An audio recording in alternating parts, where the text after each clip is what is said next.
pretty, you know, vanilla American. And I didn't go. I wouldn't go. I said, well, I know you know, I looked in the internet, there's an office on Bond Street, which was right around the corner. I was like, why don't we just go there and have a talk? That, you know, he was telling me about funding all my lines of credit and the projects that I had that I was funding because I did commercial lending and that kind of thing. And that was a no for me, you know, not going 2-3 hours outside the city on a train in a place with a person I have no idea who they are. And then I started doing research on the internet, and then I started to learn somewhat of who these people are. And I figured out that the gold was gone. I started talking to Chinese elder people and went down the whole train. That's why I try to educate people on my experiences.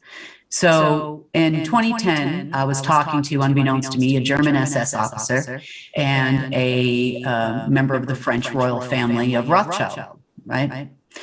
So they said that they were going to, I wanted to bring the gold back to the United States. That's the whole reason why I embarked on this trip, because I thought if we could do that, then we could, you know, I wanted to put it in the Treasury, not the Fed. I started to get an understanding of the difference and that kind of thing. So embarked on this journey, went to Switzerland, went to Germany, went back to Switzerland, went to Russia, and that's where I ran into them again the second time, because it was 3 times. And so at the time, they were working very heavily with Putin.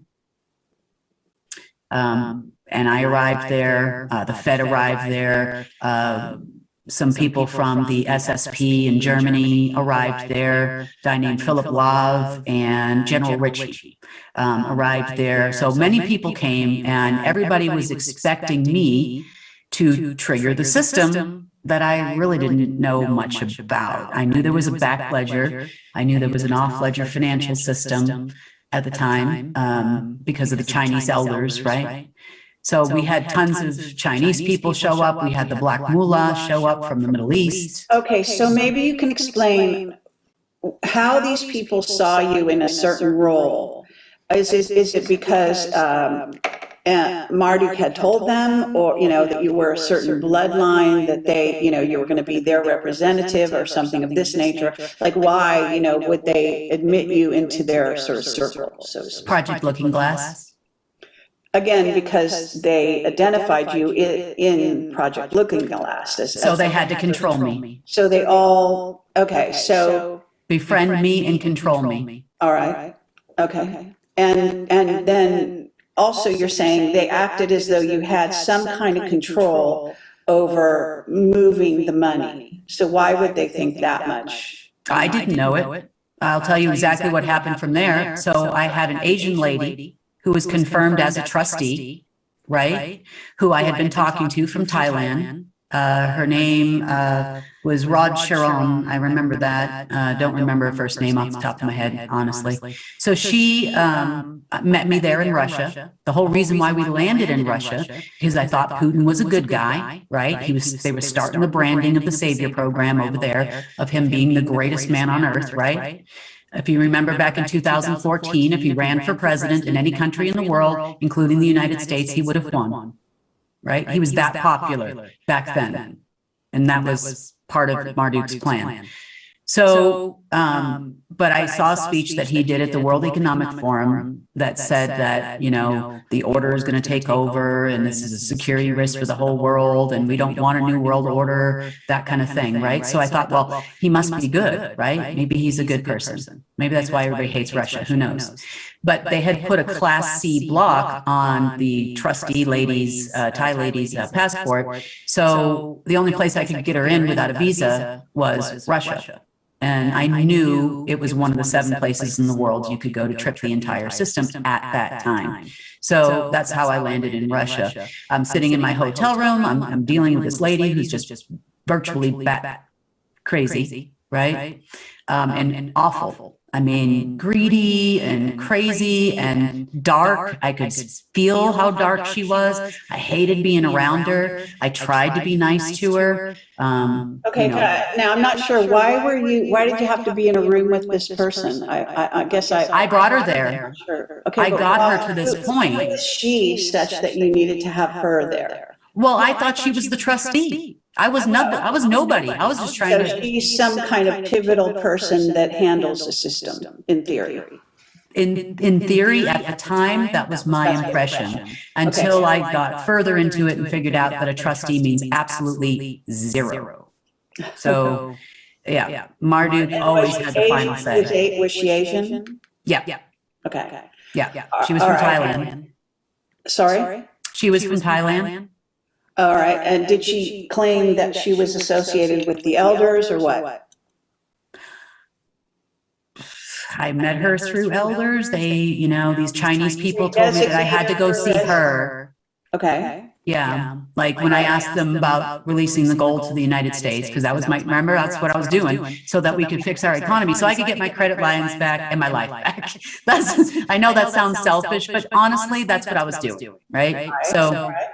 So I meet her and in Russia, finally, physically in person. We spent many hours on the phone and we landed there. And that's when everybody else showed up, because they thought, now to me, I was just arranging for this woman to do this job, right? This greedy, selfish, horrible woman with awful, awful energy. I mean, awful, to do her job, right? So that I could get my fee, right, for doing the thing and arranging the thing. Obama was in office right at the time. So I thought I was doing a good thing. And so we go through this whole thing. They retina scan her and stuff, and nothing works. I knew it didn't work. I didn't know why it didn't work, but it didn't work, right? And so it's like, okay. And so about a day or so later, I get a call from a friend of mine that works with the Department of Defense, and we are literally just friends, right? And he goes, congratulations. I said, for what? He goes, well, you're the new trustee, except you're different than all the other ones. You'll get a veto vote. It was voted on and you were voted in. Now, I don't even know who voted on or voted in, or even if that was true, because how do they know about me in 1983? This makes no sense, right? In 1983, they knew I was there. They came and saw me when I was 8 years old. It's the same guy. He didn't age a minute. They're using Project Looking Glass, so all these people are following that. And well, let's just also say that Project Looking Glass is in essence an AI. I mean, so that people understand. It's a technology, but it's also an AI. And it's also fed by someone.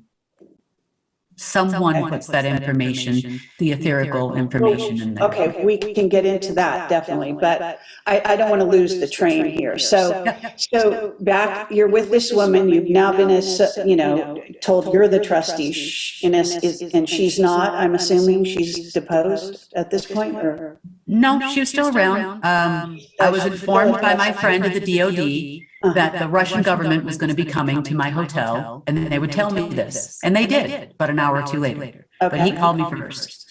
And they said, who are you? Who are you? And I was like, I'm just here doing this. I don't know how I got this job, but my first instinct was, wow, this is the greatest job in the world. I can help so many people. I can do so many projects. We're going to turn this place around. What a mess it is.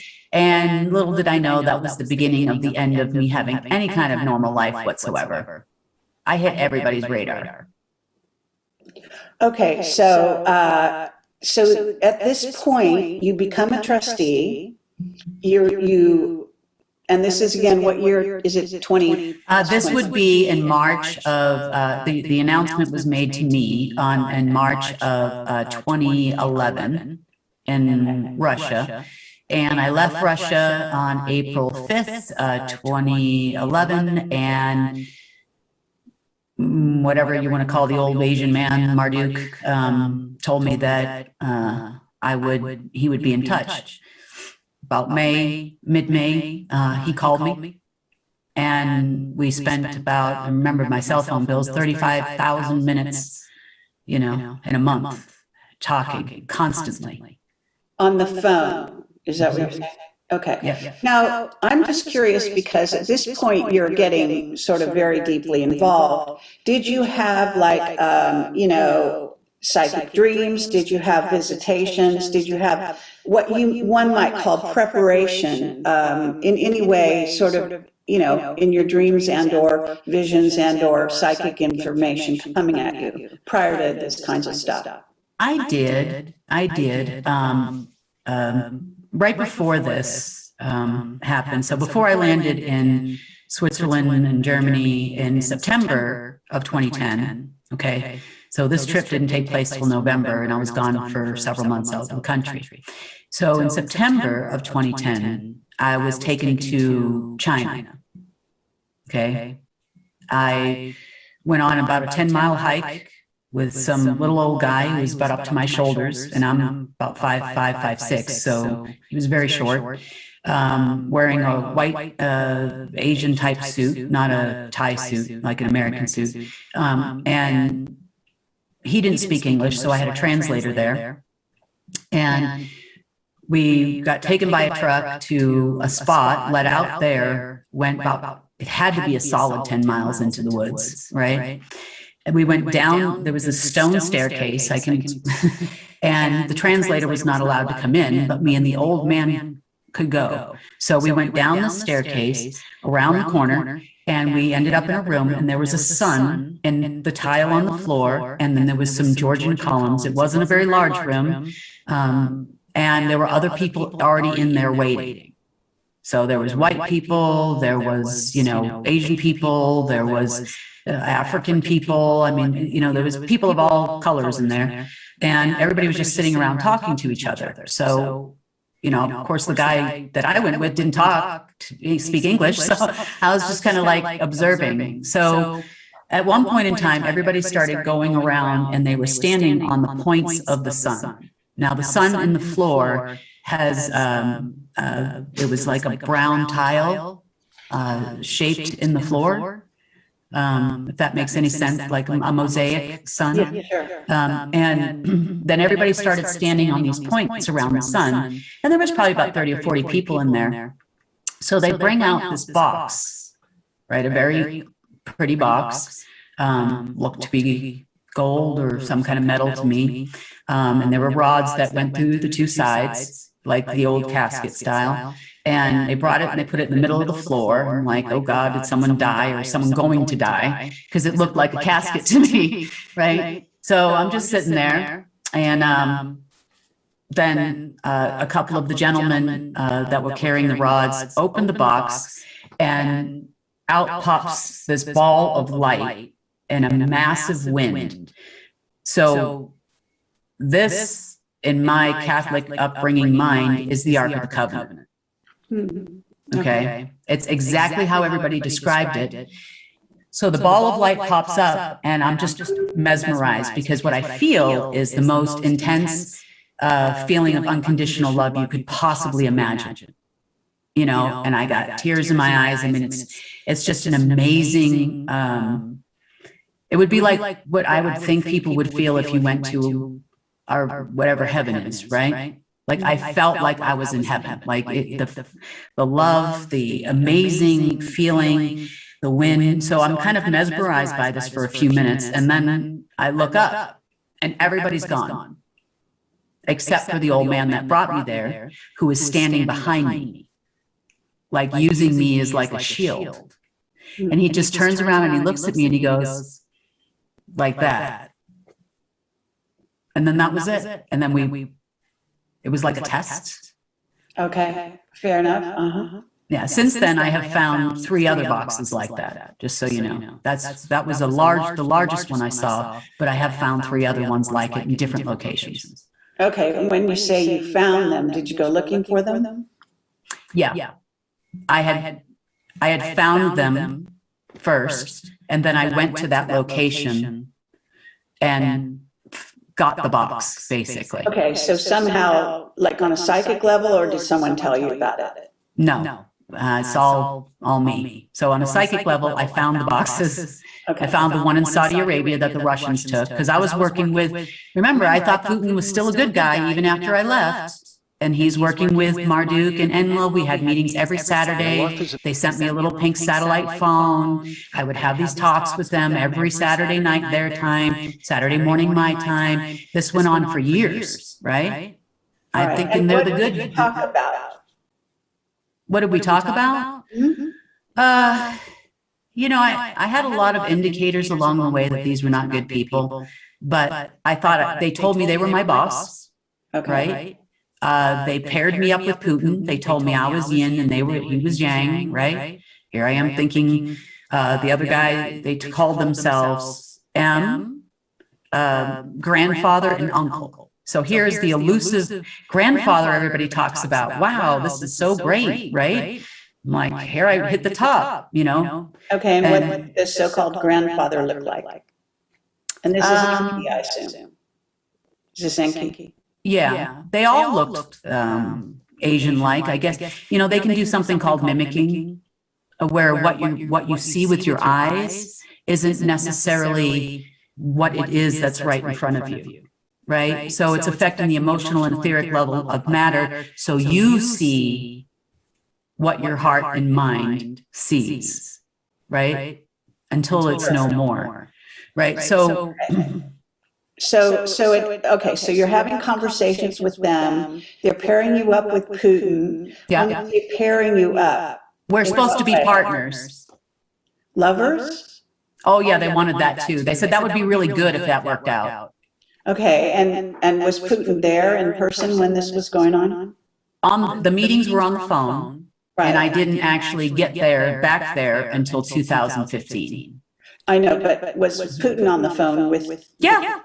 They were all there, sometimes video. Yep. And so they told you to your face that you were, as you say, yin and Putin was yang, like the chosen ones they chose. Yeah, somehow run the world. Is that the idea? That was what they wanted. Yeah. Okay. So at that point, you're, again, just remind me, how old are you at this point? So these conversations started happening in 2011. That's when Putin became really popular with everyone, you know, and then the campaign continued till about 2015, and then you never heard about him again. And we had a different savior come up, right? Program. So who's the other savior then? Trump. Oh, all right. Same group, same organization. They chose him. Yes, they did. All right. So let's just so I understand. So Putin, did you ever have like one-on-one discussions with Putin without them there? Yes. You did? Okay. And what about this idea that Putin actually was replaced by a clone at a certain point? That happened in 2015. Okay. Failures just to secure the asset. Meaning? He failed them. The human one either died or got replaced by a clone, right? There are reports, and I never got the real clear story, that he hadn't been himself even prior to 2015. But I will tell you this, you know, whenever you see someone show up with the black eye, and then, you know, one eye kind of goes like this and that kind of thing, and then the bulging eyes, lots of times that's an indication of a Brill infection, like Mattis, General Mattis. Okay, all right. Okay. Soros. All right, but you felt this about Putin when? Before 2015, is that what you're saying? Before he was replaced by? I went back to Russia in July of 2015. And I was supposed to meet with everyone, including him. I met with grandfather and M and uncle, and M and I got into it because I didn't agree with what he was doing. So I had already figured out a lot of things about November of the year prior. So it had been several months since I had been questioning them in totality. So I only went there to meet them face to face and confront them. That was my purpose for going, right? Mm-hmm. I had already heard a lot about and intuitively heard about what Putin was doing, side deals he was making, all based on the fact that you own the golden goose, right? Now, I didn't know this at the time until this incident. So during this incident, there was a confrontation between me and M. I saw what M really was. Because when they get angry, you can't hold the emotional level of matter, right? So I was making him very angry, and all of a sudden this big white dragon looking thing, I was just like, remember, I didn't know anything about others really, at the time, nothing, I just knew demon, kill it, right? So I was pretty good at that point with the ether, right? And it can be used as a weapon, can also be used to save you, can be used to shield you. It does many, many things that humans will, I hope in the very near future, all learn how to do, right? Sure. It's like our white magic, I guess you would say, because it's source is energy. Yeah. So, okay, so anyway, so it went down. So I assumed I killed it. I found out later it was like a coma of some sort, and they said that he would be back. And I was like, okay. So the other two were very scared at that point because of what happened. And Putin never came to this second part. Now, I did meet Putin face to face a couple times prior to this. He's still a spook. I mean, the guy's a spook. He still acts like a spook. He walks like a spook. He talks like a spook. Okay, he's a Russian spook. This is again the clone, right? Not a clone at that point. No. He didn't actually die until 2015. Okay, but I thought this all happened in 2015, no? Well, Putin was gone, right? So what happens is you supposedly killed what you thought was Marduk. And Marduk. Just Marduk. What? Just Marduk. Okay, but I'm thinking that you said there were two guys in the room. One of them was that not Putin? No, it was Inky and Emerald, uncle and grandfather. Okay, and so they stood by and you kind of killed, or you I knocked it out. I knocked it out. It was like in a coma, and then I felt bad about it. You did, but how did they feel? Shocked. They just looked shocked. Okay, so they didn't think you had that kind of power.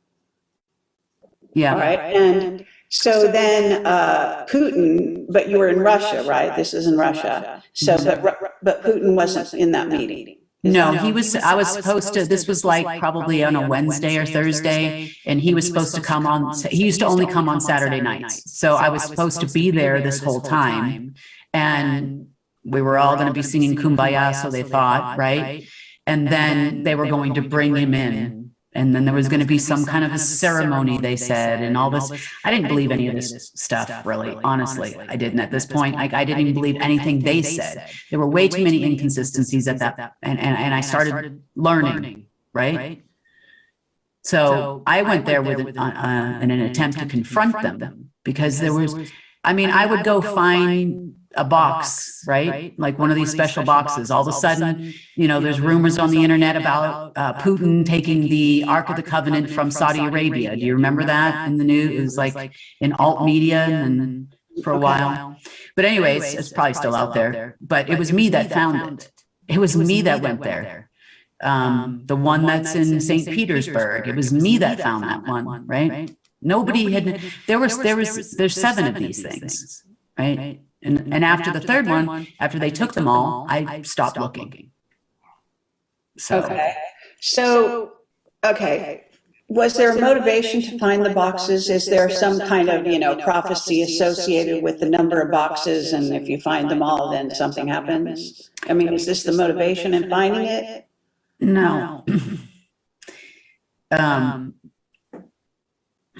No, it's a very long story. Let's just put it this way to you. All right. There's been many spells on the planet, right? Energy magic, as they call it, energy binding. Money is an energy binder. Triangles, shapes to bind your person, top to bottom, where there's always an interruption, soul trap, soul catching, and that's what these are. And there was another one that was up on a ship. So there's one in the United States. They broke it. So there's a few of them around. Okay, so 2015.